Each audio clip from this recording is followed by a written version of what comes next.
some poems. He charged the Light Brigade. If you want one, take it. If not, that's okay. And we're going to get this thing rolling here. Last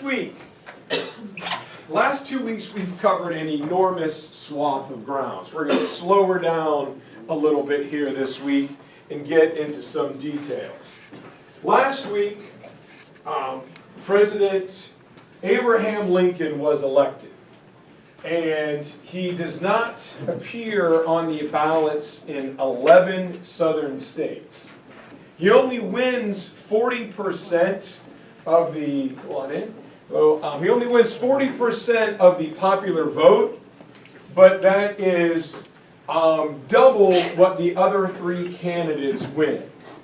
So as Lincoln comes into the White House, you will see he finds out that he's facing, an uphill battle. His cabinet has been told that he is a dumb hayseed, that they are going to be the puppet masters, and should anything go wrong, they can easily just blame it on him. And he demonstrates just ruthlessness on his very first day when he yells at and kicks out of the White House his own Secretary of State, a guy named William Seward. And his first day in office, hey, what's going on, sir? His first day in office had to be absolutely brutal. The country is breaking apart. He has just buried a child. His wife is depressed. And he comes into the chaos of the Fort Sumter situation, where the previous president, James Buchanan, just wiped his hands and said, well, it's not my problem, you deal with it. And so Lincoln gets into the White House, and all of a sudden, South Carolina and Florida, Virginia, Texas, Mississippi, all of these states begin to secede, and he has got to find a way to keep the country together. And in his first inaugural address, he has to be savvy enough not to make any reference to the Confederate States of America.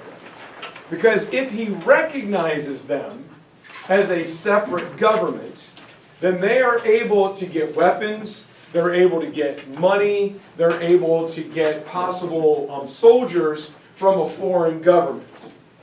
And at this time, the world is an incredible place. The world is shrinking.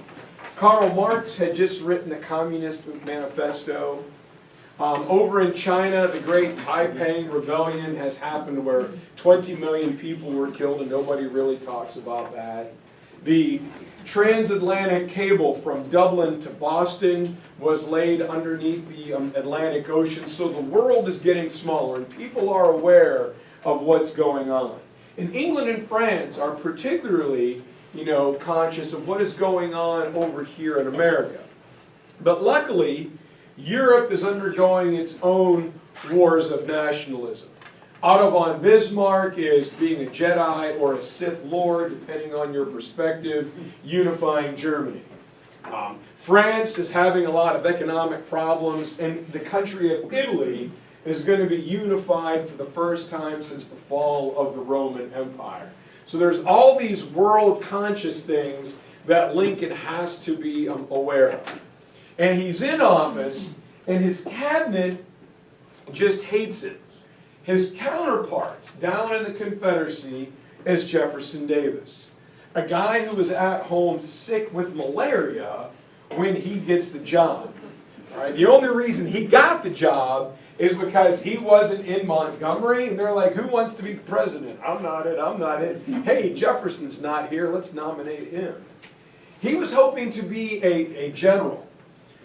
And if you look at Abraham Lincoln's resume and Jefferson Davis's resume side by side, and you said, okay, this guy will be the better president, every single one of us would pick Jefferson Davis. His resume was really, really, really good.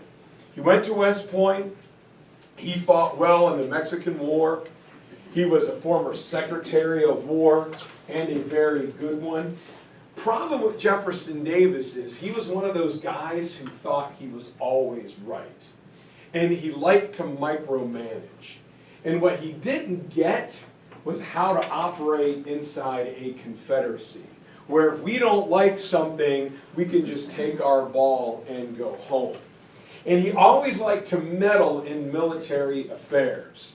So his other generals, Joe Johnston, Albert Sidney Johnston, one of his best friends, A.P. Hill, couldn't stand.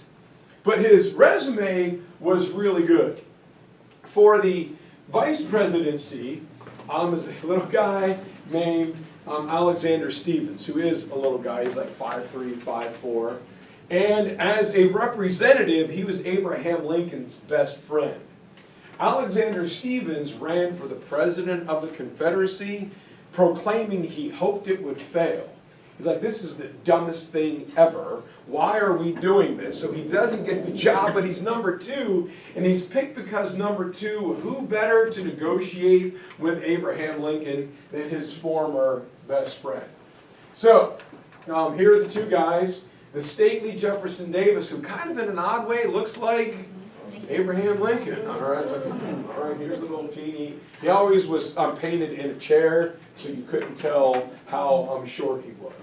All right, so some of the lineup we're going to get, what you're going to hear this week and next week is the Union Army. If you remember the tail of the tape, how much money, how much railroad mileage, how much industrial capacity the Union had. This thing should be over in a matter of days. And I'm going to tell you tonight, if one individual would have taken the helm, it probably would have been over in 3 or 4 weeks.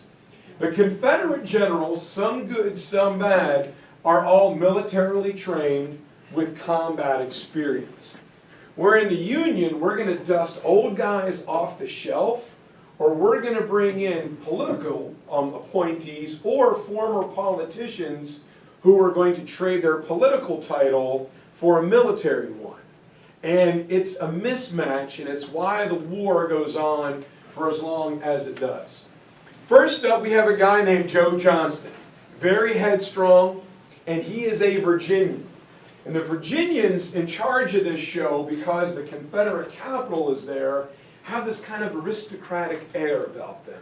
We are old Virginia, all right? And we're just better than you knuckleheads from South Carolina or Georgia. So Joe Johnston doesn't like to listen to Jefferson Davis. He fights at First Bull Run, which is really, it's always told as if the Union got their tail whipped. It was like within inches of being a Union victory. We'll talk about that next week. And he gets relieved during what is called the 7 Days or the Peninsula Campaign. He's shot and wounded, and he makes way for Robert E. Lee. He will show up again after Atlanta, and he is the guy that over at Bennett Place in Durham that finds the final official Confederate surrender terms with William Sherman, who after, you guys know this, but the Union, part of the Union Army camped out on the UNC Green for about a week as they were riding between Durham and Chapel Hill and Raleigh after Lincoln was assassinated to make sure people didn't go crazy and burn the place down. So anyway, different story. This is the guy we're going to talk about tonight, Albert Sidney Johnston. Considered the best Confederate general there was, a good friend of Jefferson Davis. He was offered the high-ranking position after Robert E. Lee in the Union Army. Both men are going to turn it down. And he is going to be the main contestant tonight with Ulysses Grant in the Great Battle of Shiloh, which is out in the middle of nowhere, Tennessee on the Mississippi border. And it's a beautiful battlefield, but if you're not going there to see it, you will probably never go there. PGT Beauregard. He was the guy who had to fight against his old teacher at Fort Sumter. PGT's going to be around for a while, and the guy never makes a good decision. He makes bad decision after bad decision after bad decision, but he finds a way to hang around. And so here we have, this is, we're going to go down the line from Joe Johnston to Albert Sidney Johnston to PGT Beauregard to this handsome lad here, Jeff Stewart. But it's this guy, Ambrose Powell, here he is. A.P. Hill. I call him advanced placement. For some reason, Confederate veterans liked A.P. Hill. And I cannot for the life of me figure out why. In battle, he wore a bright red shirt, so you knew it was him. An idea he took from Alexander the Great and Julius Caesar. But when you put yourself in the company of those two guys, you gotta actually, like, do something. And A.P. Hill was always sick, his stomach hurt, his head hurt, and then, you know, during battle he would buck up. And he was great, you know, with the adrenaline, but he was too frenetic. Like, he would always get too excited, and he would never follow the plan. He would jump the gun. He makes Thomas Jackson angry. James Longstreet challenges him, well, he stupidly challenges James Longstreet to a duel, and Longstreet's like, great, let's go, all right? And Lee is like, boys, boys, boys, we gotta stop fighting. So Lee makes A.P. Hill the commander of Lee's personal army, which A.P. Hill thought was a great prestigious, you know, mark for him. What he didn't know is Lee was like, I gotta keep you close to me because you're an idiot. Do exactly what I tell you, and maybe we will get out of this. And then there's Jeb Stewart, another romantic hero of the Confederacy, who for 90% of the war performs greatly. Little cocky, little arrogant, little flashy, but he's a cavalry officer. It's kind of what they do. He wore a big Three Musketeer hat with a big peacock feather in it, so people would know it was him, made these great dashing rides, except for about a week. In the summer of 1863, he got caught up in his own press. He didn't do his job. It led Lee to his fatal mistake at a little town called Gettysburg, and that was the backbreaker for them. Everyone loves him, and I'm like, I really don't know why. Now, I'm a little biased towards this next gentleman. His name is James Longstreet. Here he is. And Longstreet is my type of guy. He was about 6'8", 6'9", and they called him the Old Bear. So you can imagine how that's big today. Imagine that back in the 1860s. And his roommate and best friend at West Point was a little guy named Ulysses Grant. And he was the heavyweight boxing champion at West Point, and he would like to go to the local bars every now and then, and he would win beer money by putting guys on the end of a bench and then pressing it over his head. He was just a giant mountain of a man. But he was from South Carolina, and he kind of spoke, when he spoke, kind of real slow. He was deaf in one ear from a cannon blowing up in the Mexican War. And so he spoke kind of real slow, like you were waiting for the next word to come out of his mouth. And because he's from South Carolina and he speaks slowly, everyone thought he was dumb. They really did. But he is one of the most incredibly brilliant defensive minds in military history. As a matter of fact, many of the theses that he draws up, the French and German army will adopt in World War I. Right? If you are an undermanned, understrength army, you want to dig in, have concentric rings of defense, and make your army come at you where you can chop them to pieces. He just didn't factor in machine guns. So he's a brilliant guy, and he's going to wind up being Robert E. Lee's defensive coordinator. And he is going to lead some incredible attacks at Antietam, at Fredericksburg, at Second Bull Run. He just devastates the Union Army time and time and time again. And Lee will tell him, I need you when no one else to be honest with me. Even if you think I'm acting incorrectly, you need to speak up without fear of reproach. He does so 6 times between July 1st and 2nd and 3rd, 1863. And because the losses at Gettysburg, he planned the attacks, even though he spoke out against them. The loss of Gettysburg falls on his head. He is blamed for it. Like a good soldier, he eats it and takes it until Robert E. Lee dies. Then he publishes his account, and everyone brands him a traitor and a coward for defaming Lee, which he was like, I wanted the old man to pass on before I said what happened. And as a result, he will never be invited to an Army of Northern Virginia reunion until right before his death. But a really smart guy. And last but not least, Lee's offense coordinator, Thomas Stonewall Jackson, who you will hear next week. You hear that name, Stonewall. It struck fear into the hearts of Union soldiers, and it was probably not a compliment when it was given. In the middle of the first Battle of Bull Run, the Union Army is shoving the Confederates back. They're almost ready to trap them. And a general from Alabama says, look, they're sitting atop that hill as Jackson like a damn stone wall. Meaning Jackson was sitting there watching everything instead of coming down to help. Well, the very next instant, General Lee gets shot in the head. So we never know if it was a compliment or a derogatory remark. In the next few minutes, Jackson counterattacks and turns the tide of the battle. Hence, he gets the name the Stonewall Brigade. He is another guy, very strange, interesting guy, super weird. Like, if you met him, you'd be like, man, that dude stayed right. All right. He did weird things, like he would wake up every day and open his eyes and shove his head in a bucket of cold water and slop it around because cold water helped him see better. He always held one arm aloft. He wouldn't sit with his back touching a chair when eating because he thought that his organs would condense and he would like choke. He was just a strange dude. All right.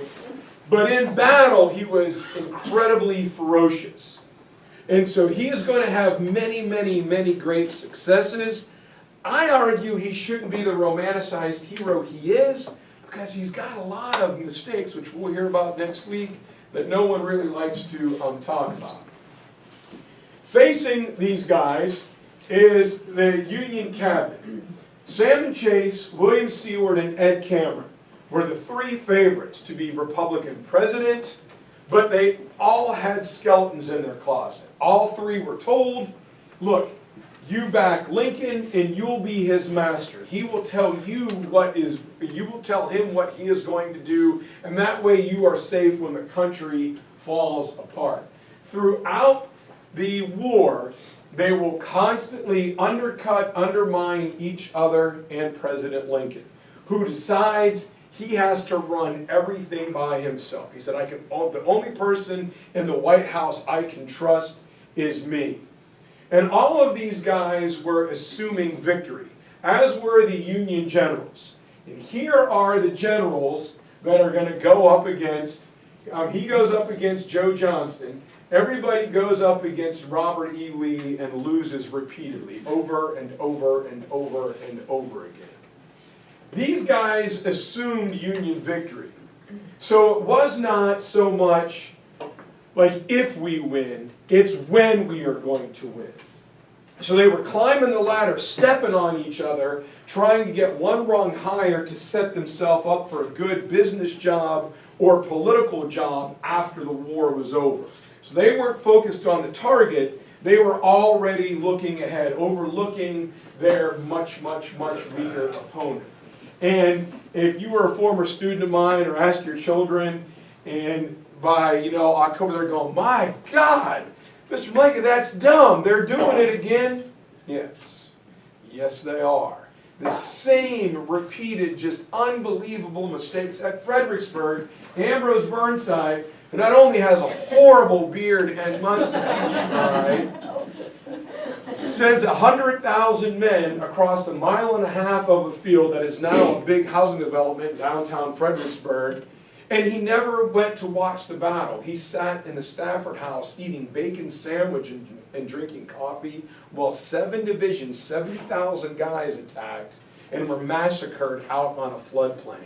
Only after he walked out, he's like, oh my God, I'm going to lead the last attack myself. They're like, no, sir, you've done enough. Guy was just a moron. And at Antietam, he couldn't get across the bridge for like 3 hours. Cut down a tree, go upstream. Anyway, all kinds of stories. So we have Winfield Scott, who plans the war, but he's too old. He's the guy who recommends Robert E. Lee for the job. Irvin McDowell, George McClellan twice, John Pope, Ambrose Burnside, Joe Hooker, and George Meade. These are the opponents in just the first half of the Civil War that Lee is going to chop to pieces. And then we get this guy, Ulysses S. Grant, who was so broke and destitute, he was working in a tannery for his little brother in Michigan. He left the Army as a captain. He had tried job after job after job, and just, like, he was a bill collector, and he's like, oh, I can't throw them out of their house because that would be mean. And he was clerking a store, and, you know, Ulysses, you know, you can't keep letting them buy on credit. Sooner or later, they've got to give you something. Well, yeah, but if I don't give them the bag of flour, the family's going to starve. Well, man, you got to get something. Oh gosh, that would just be terrible. So he loses job after job after job. The only job he can get is helping to make leather goods with his little brother.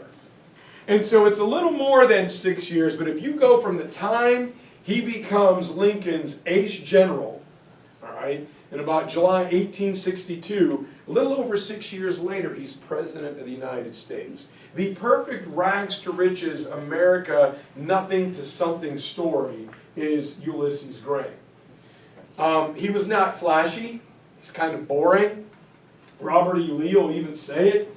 Yes, strategically, Grant never did anything special. Right? Like he wasn't he didn't try to outmaneuver me like George McClellan. But he's the only guy I couldn't stop. I liken Grant to a bulldozer. If you've ever driven a bulldozer, it's kind of fun, all right? Not going to go anywhere really fast, but if you got to move something, it's a slow but steady power. That's Grant. Not flashy, but he's going to come right at you, and he's hard to stop. He wins more battles than any other Union general. Nobody really knows. They know that he won, but what exactly did he do? And out here at Shiloh today, his mind is going to do a 180. He's going to say the Civil War is going to be a very bloody affair. People don't really know what's going to happen. He's the first to recognize it. And he forms a great partnership with another guy from Ohio named William Tecumseh Sherman, who was in love with the South, was president of the Louisiana Military Institute, now Louisiana Tech, wrote letters to his wife about Spanish moss and how we want to move down here, wanted to retire to the South. But he was an old Army guy, and he took his oath, and so he really turns the screws and has a little barbecue from Atlanta to Savannah. And so these are the Jedis, all right, Lee and Lincoln. You got the Virginia gentleman, Robert E. Lee, going to tell you a sad story here, and so it's not kind of sad. And Lee, at the outbreak of the war, is back in Texas, and at his post, his officers, his wife was sick again, he briefly ran home and came back, and his officers weren't sitting together at the officers' mess. They were fighting, and two of them were fighting. He's like, guys, what's going on? Well, he called me a Yankee. Well, you're nothing but a secession. He's like, what are you guys talking about? All the war's breaking apart. We're all leaving. We're going to go vote or go fight for our home state. And Lee's like, I can't be in an army where we're not all together. So he's made up his mind to resign, which he does. He's going to go home to his house, Arlington House, and take care of his sick wife. And for Robert E. Lee, this is tough. Believe it or not, when he leaves the military base, he's still in his U.S. Army uniform. And as he gets off a stage to catch a train to Washington, he's actually beaten up by two Texas ruffians for being in a United States Army uniform. Only a few of his former soldiers save him. They get his money and his wallet back and his rail pass from these two thugs. They go, General Lee, or Colonel Lee, you better change into civilian clothes while you're down here in the South. Turns out later that both of those guys served in the Confederate Army. They were actually able to come face to face with Robert E. Lee at the Battle of Chancellorsville and were so horror-stricken they actually told him it was they that robbed him and volunteered themselves for any punishment that he deemed necessary. So weird, strange story there. So Lee, his family is deeply connected to the creation of the United States. His uncle, Richard Henry Lee, if you've ever seen the musical 1776, is the guy who proposed independence at the Continental Congress. His dad, Light Horse Harry Lee, was one of George Washington's two right-hand men, the other one being Alexander Hamilton. So he, everything about him is creating the United States. His dad will squander their money and die in the Caribbean. And so Lee is forced to enter the military as an honorable profession where he will serve the United States government for 32 years. And he resigns. In the Mexican War, his name skyrockets to fame, that story I told you about Veracruz, and he gets to Washington. And he's in Arlington House, and he's hanging out. This is your story for the night. Montgomery Blair, Francis Blair, Montgomery's his son. Francis Blair, the one guy Lincoln could trust in the White House, sent word for Robert E. Lee to come and meet this new President Lincoln. Lee comes down the next day, and Blair says, General Lee, you are well thought of. We talked to General Winfield Scott, and he said, if anybody is going to lead this army against the rebellion, then it's got to be you.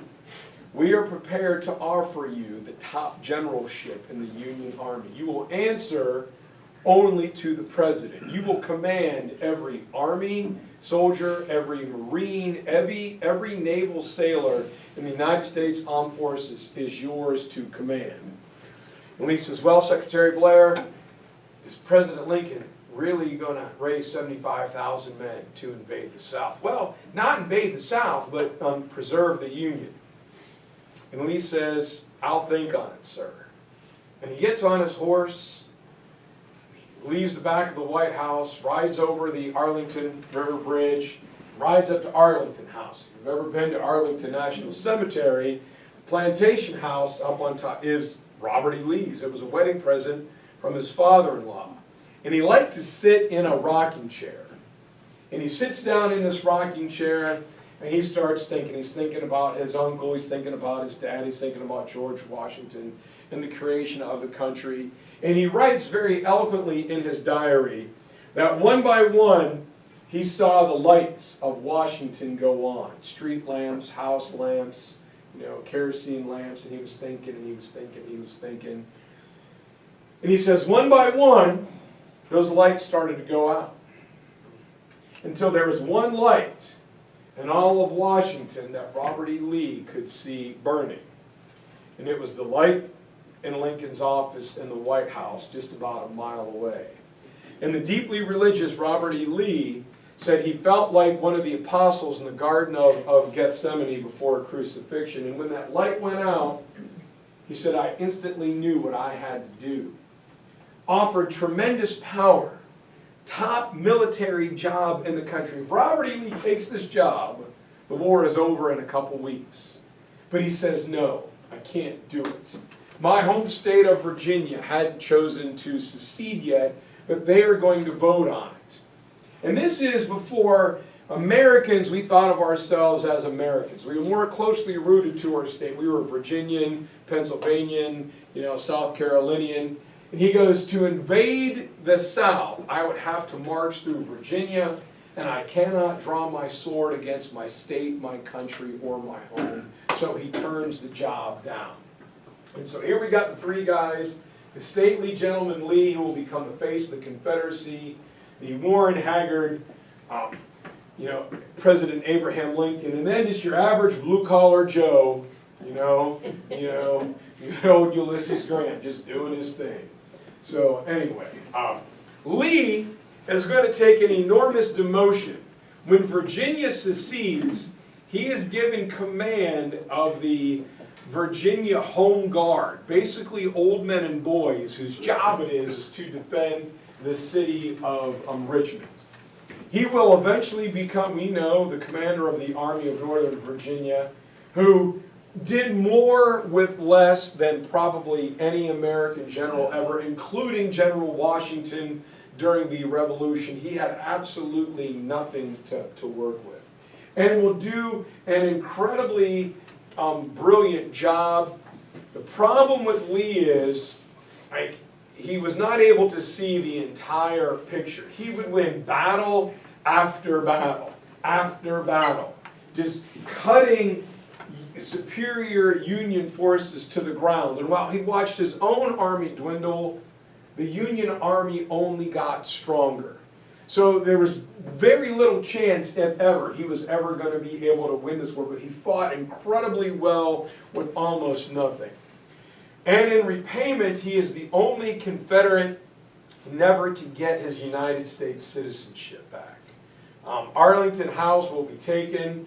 The first Union soldiers are buried down at the bottom by the Potomac River, and it was not until 1976 when outgoing Senator from Georgia, President-elect Jimmy Carter, passed a bill in the Senate to get Robert E. Lee's United States citizenship reinstated, and his family got $140,000 in compensation for their property on the other side of the river from Washington, which, if you know Arlington real estate prices,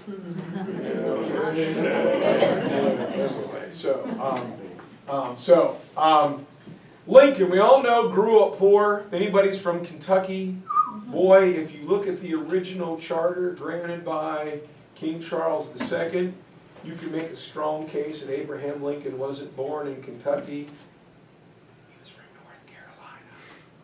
Kentuckians don't really want to admit that, but that's actually true. But anyway, he was born in his little log cabin in Kentucky, was always known as a man of integrity. His favorite job growing up, he was a mailman.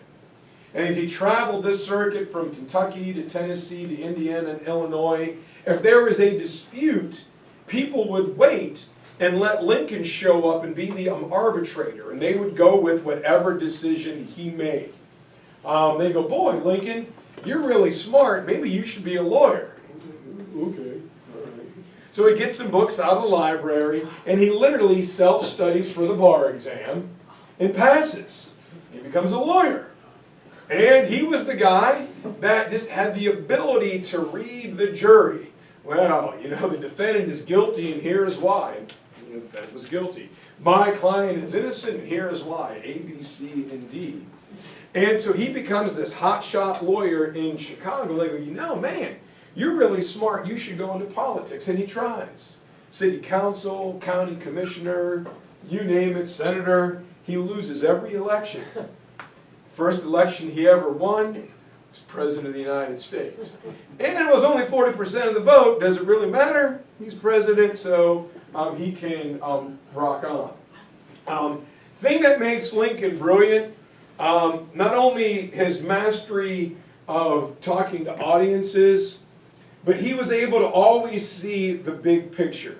Like the great chess player, he was 3 and 4 steps ahead. This action here will reciprocate in this. Other people couldn't see it. They didn't understand what he was doing, but he was slowly maneuvering the pieces of the puzzle where they needed to be. It took him a lot longer than he thought it would, but he is able to pull it off while working with clearly the most divided cabinet. Anybody ever read the book? Oh God, what's it called? Unbridled Rivalry or something like that. Lawrence Gurn's Goodwin, that one? Team of Rivals. Team of Rivals. Team of Rivals. Just the stuff he had to go through is just incredible. Anybody see more recently The Darkest Hour? Churchill? Yeah. All right, the stuff that Churchill had to go through was nothing. I mean, as bad as that was, is what Lincoln had to work his way through. Talked about this last week. No offense, one last shot at Baltimore. And the situation in Baltimore is so bad. Everyone thinks he's this hayseed. When he chews out William Seward and says, get the hell out of my office, situation in Baltimore after the plug uglies was so bad, he revokes the writ of habeas corpus, which means you don't have to charge anybody with a crime. You could arrest them for any reason. And he sends the army up there to arrest the police chief, the mayor, and 7 members of the Maryland General Assembly who are going to vote for secession. If they're not there, they can't vote, and Maryland won't secede. Lincoln can't be surrounded by Confederates. And one of the guys that is arrested is the nephew of Chief Justice Crazy Man Roger Taney. So Roger Taney says, you can't do this. I issue a writ of habeas corpus and whatever that is, whatever, have the body, something, whatever. And so he calls a meeting to address a joint session of Congress, but he words it, I call for a meeting of the entire body of the government. President cannot enter Congress unless he's invited. But when he says the entire body of the government, he was just talking the Senate and House of Representatives. Lincoln feels, oh, I can show up. And Taney moves for impeachment and says, I move for impeachment on the ground that the president overextended his power by issuing the writ of habeas corpus. Only Congress can issue that writ. He's got to release these men, and on and on and on and on and on. Does anybody have anything to say? And Congress was packed, and the reporters were up in the gallery, and Taney strutting around thinking he won. And nobody noticed in the back room there was a tall man leaning on the side and says, well, Mr. Taney, I may have something to say about that. And they all turned. President Lincoln, what are you doing here? Well, he invited the full body of the government, and his phrasing is so beautiful. He says, Chief Justice Taney, I've been known to do a little bit of lawyering. Lawyer I am. I've been known to do a little bit of lawyering myself from time to time. And as I interpret the Constitution, it says the writ of habeas corpus can only be suspended in time of invasion, in time of rebellion, or in the threat of public safety. Well, let's see. Some guys in Baltimore attacked United States troops. Other American citizens were hurt and attacked going through Baltimore. And oh yes, part of the country is trying to leave. So I move that not only one of the 3 conditions to revoke habeas corpus has been met, but all 3. And if you read the Constitution, sir, you will see it doesn't say which branch can do it. So that means I, King, as I'm the president, what? And Taney's like, and he leaves. So Lincoln's got this. The other thing he was loyal, right? And he sticks by Grant, as you're about to hear, and for whatever stupid reason, George McClellan, when nobody else would. And it's that ability that sees him not only get reelected for a second term, but also win the war while experiencing great personal crises. Not only is the war going on, he will lose another son during the early part of the war, and his wife will go completely reclusive. So he's trying to mourn the loss of his children, help out his sick wife, and oh yes, guide the country through all this political turmoil while he is at it. So, the bloody year of 1862. Everyone likes to talk about Gettysburg and Cold Harbor and this, but everyone forgets 62, right? We got Second Bull Run, we got Antietam, we got Fredericksburg, and we got the Great Battle of Shiloh out in the Western Theater. And next week we're going to talk quickly about the Battle of First Bull Run, Manassas, which was so close to being a Union victory. Problem is the Union soldiers only signed up for 90-day enlistments, so they only had about a couple weeks worth of training. And in the Civil War, soldiers had to maneuver and keep themselves touching shoulder to shoulder, like being a very good marching band. When you've got to wheel right and wheel left and do all these maneuvers, you had to stay shoulder to shoulder, parallel, because the accuracy of a smoothbore musket in the Civil War was 3 out of every 10 shots hit their target, 30%. So you need to shoot a veritable wall of lead. Some go up, some go down, some go right, some go left, to actually hit anything. So you needed to be able to maneuver forward, move around the obstacles, and be able to retreat.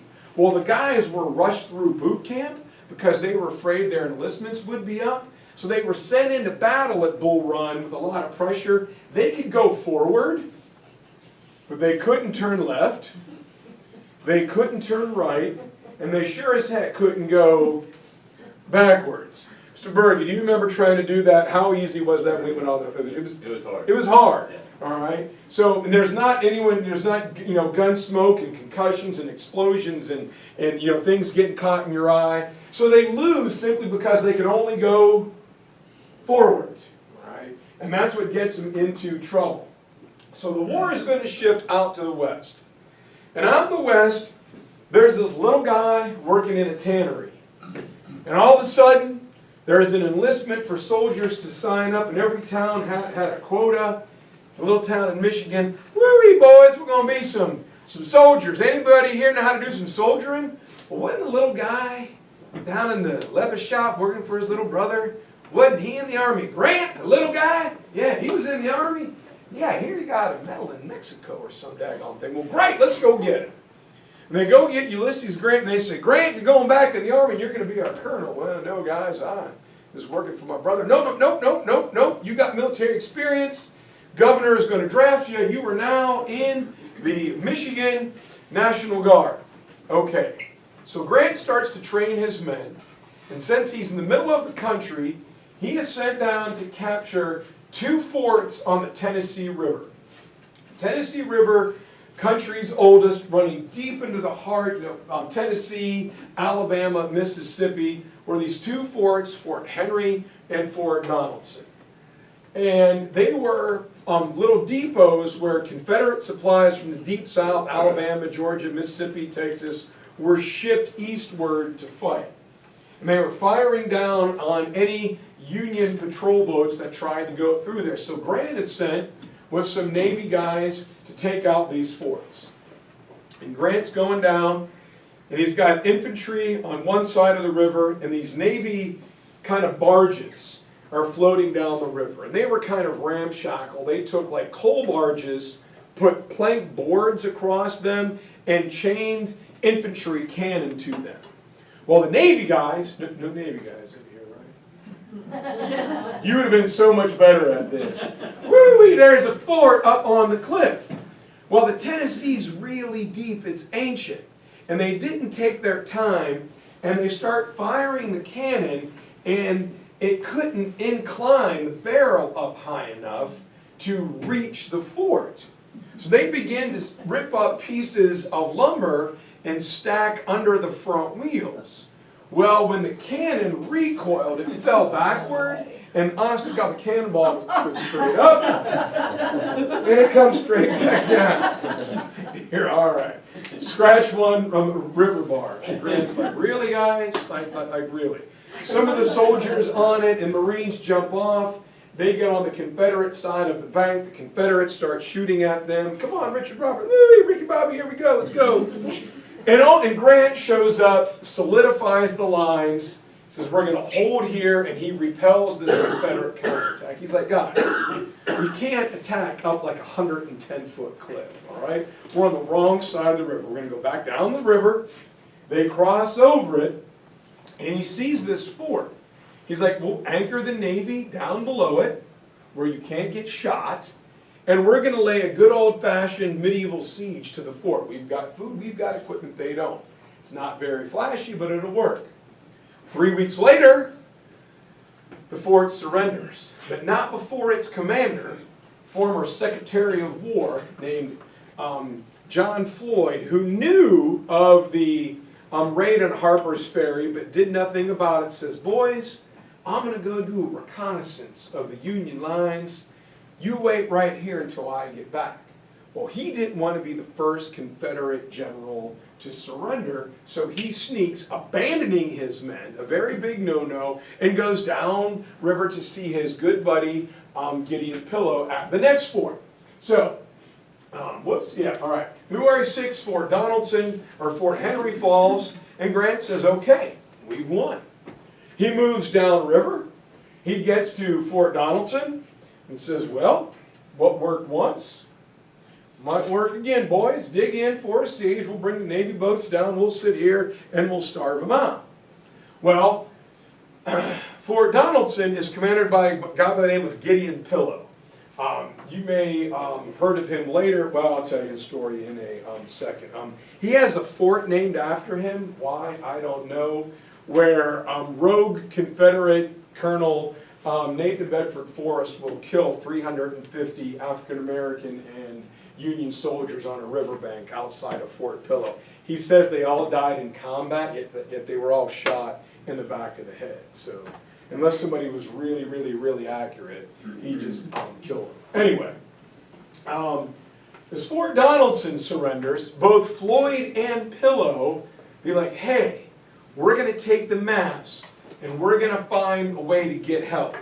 Both generals leave their men, leaving behind the third in charge, this guy, Colonel Simon Bolivar Buckner. February 16th, 1862, Buckner raises a flag of surrender. Nothing we can do, we're starving. And he heard that Grant was the general in charge, and he's excited. Because years before this, in California, when Ulysses Grant missed his wife and went on a bender, he decided to resign from the United States Army. And he does. But it was at the end of the month. And by the time he paid all of his bills, his room, his board, laundry, food, lodging that the Army didn't take care of, he was broke. And he also lost his railroad pass. If you were a soldier, you could ride any railroad in the country for free, but it was confiscated, so he has no money to get back home to Ohio.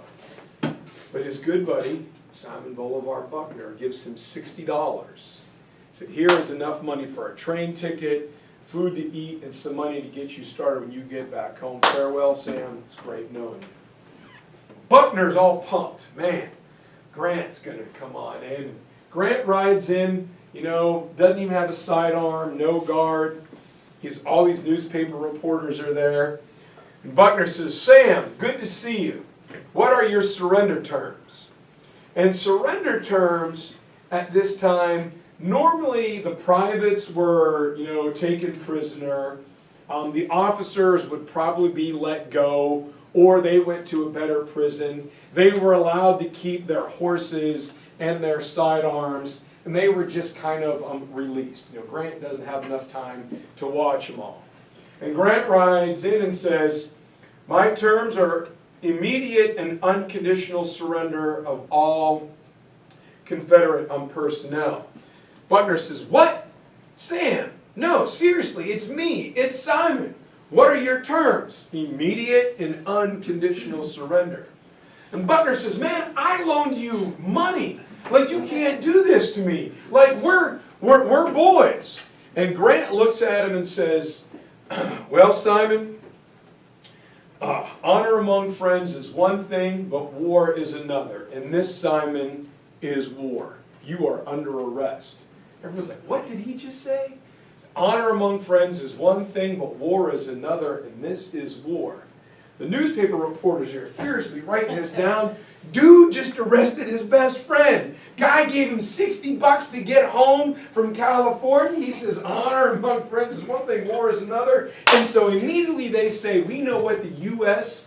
and U.S. Grant stands for, unconditional surrender grant. And the Union has its first hero, right? This guy Grant captures two rinky-dinky little forts, and all of a sudden his name is plastered all over the country, drawing a target on his back by other Union personnel who don't like it that this unnamed Grant is now a household name.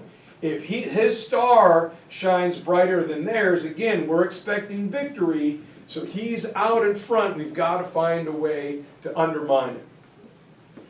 So Grant is on the way to capture the town of Corinth, Mississippi, supply depot where they would offload cargo from the Mississippi River, cut across land to the Tennessee River, and get it to the eastern feeder. It's being led by Albert Sidney Johnston and PGT Beauregard, who's back. He's going to be a moron once again. And they got about 40,000 guys. That's it. Grant has about 70,000 men. And he's got another 30,000 coming down the Ohio River from Cincinnati about to link up with him. The men are going to lose almost 25,000 men in 2 days fighting. For this, a senator from Alabama said that you would be able to wipe up the blood spilt by the Civil War with one handkerchief. Well, we're about to find out that that's not going to be quite true. And these armies of the West, guys join up for several reasons. Some guys like Grant thought it was his duty. I was a former military officer. I've got to lead in combat, same with Sherman. Some thought it'd be fun. All right?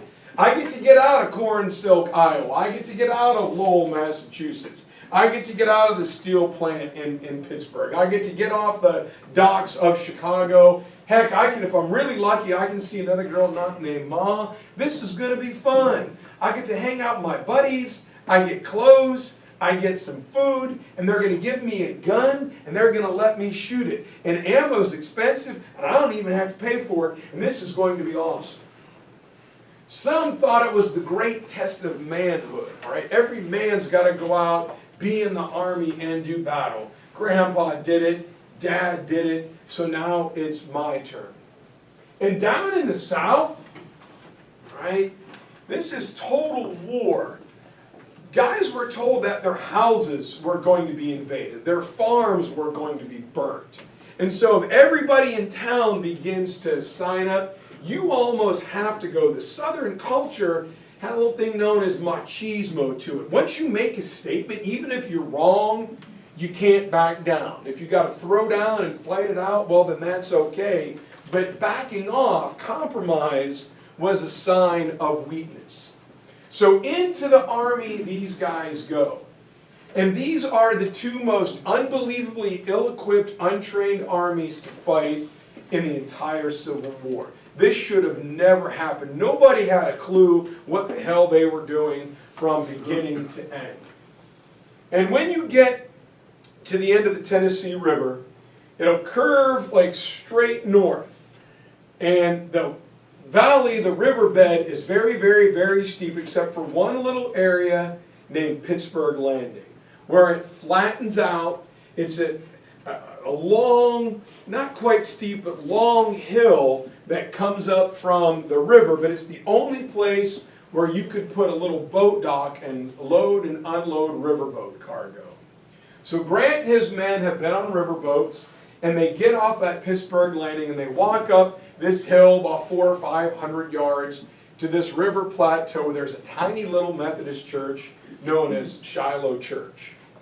And it was named for the little town in Israel that used to hold the Ark of the Covenant. You know, it's this sign of peace. And if you looked around early April, the tulips are up, the daffodils are up, peach and cherry blossoms are out. You've got this beautiful blue river, these rolling green hills. It looks like something you'd see on like a calendar. This beautiful, picturesque scene of like rural America, probably like a red barn in the background or something. It's all very nice and happy. And here it is. And Grant gets his men there, and they walk up. There are about 50,000 of them. 20 more are on the way. And what they don't know is that Albert Sidney Johnston and PGT Beauregard are about 9 miles away. Grant, when he had fought against John Floyd and Gideon Pillow, the Confederates just waited for him. So Grant's like, well, they're going to wait for me in Corinth. I'll go down the road and I'll siege them and I'll drive them out like I always do. And his men get there right in the evening, about 5:30. And these armies have no clue. Many of the Union soldiers had practiced carrying 2x4s as they marched around. On the way, as they were getting off the boat, at Shiloh, they were given rifles, and some of the guys marching overland got them off wagons. So as they were walking through the woods, shoot it, hey, squirrel, shoot it. Guys are loading and firing their guns, having a good time. An Ohio colonel said before Shiloh, he had never heard a lecture on military tactics or had ever fired a gun. And yet he's going to lead guys in combat. The Confederate artillery had such little ammunition, they had never fired their cannons because they didn't have enough to practice. They would move their cannons and go like, would have a good time. It was sound effects. That was it. These guys should not have been fighting. And everyone says, well, it's okay, guys got to get used to loading and firing their weapon. It's all right. And so Grant's got his 50,000 men there. Don Carlos Buell is about to come with 30 to 50,000 more. And Albert Sidney Johnston isn't dumb. He says, I got about 40,000 guys, and Grant's got about 50. If I let him and Don Carlos Buell link up, that's 100,000 men. I can't stop that. They will steamroll me and go all the way down to New Orleans, and I won't have a chance. So I got to hit him when he's off balance. And here's where Grant is going to make several mistakes. Kind of almost cocky mistakes. But he learns from them very fast. He dispatches Lew Wallace. Lew Wallace is a general that's later going to write the screenplay, or the play will become the movie Ben-Hur, Charlton Heston, all that good stuff. You know, not the new garbage one, but the old one. He says, Lew, I want you to take 10, 15,000 guys and you go upwards Mississippi and you find Don Carlos Buell and you bring him back here. So Grant kind of weakens himself a little bit, but it's still a pretty even match. And one of the things you do, no matter how tired and how exhausted you are, when in combat at night, you always dig in. Whether it's you pile up stock sticks and rocks and logs, or if you got to do it, you get out your entrenching tool and you get on your knees and you dig a foxhole and you pile up dirt and you have a little bit of safety to give yourself some cover. And it sucks sometimes. You're tired, you're exhausted, but it's better than being dead.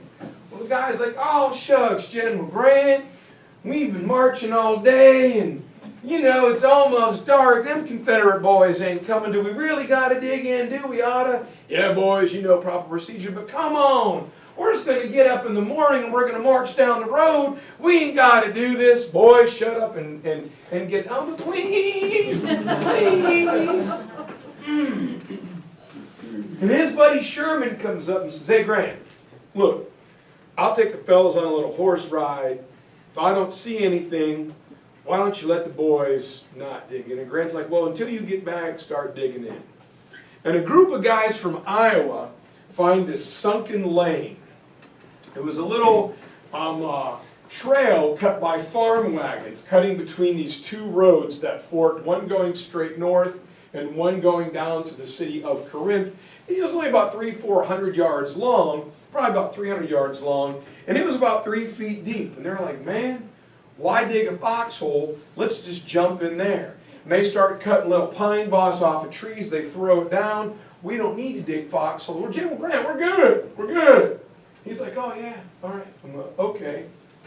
And so Sherman rides around and says, Grant, I don't see a daggone thing, man. I think we're good for the day. And Grant's got Sherman on one side, his general named McClellan in the middle, and he's got this old Illinois politician, Ben Prentice, off to the left, backing up against the Tennessee. He's like, all right, guys, you know what? Just for tonight, we don't have to dig in. It's April the 5th, 1862. And Grant writes to his wife, he says, tonight is filled with immense peace and quiet. It is my hope that this is the last great battle of the West. It appears to me as if the other side lacks the will to fight. That's what Grant writes. That's what Grant writes right around midnight, April 5th to 6th.